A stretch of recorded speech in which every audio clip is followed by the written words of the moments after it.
So as you can see, the steam basket is look like this. So before you put your item to steam, usually we will have either a baking paper. So if you have baking paper at home, you can just cut it in the round shape, or you can use like bok choy letter leaf to put it directly on the steam basket.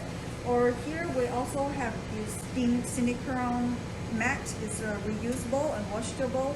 So if you like this one, you can let us know, and maybe we can get it from the supplier and have it sell on our store.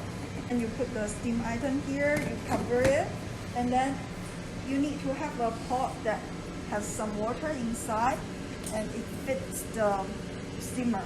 So it can be a bit larger than the steamer, and then you just put it like this. Okay, once the water is boiling, then you can prepare your item to steam.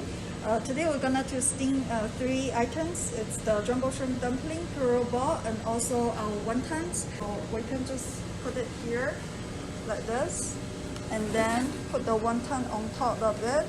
Finally cover it. Wonton is 10 minutes and the other 2 is 18 minutes. So the wonton is ready. It looks yummy, right? And I'm going to show you this one as well.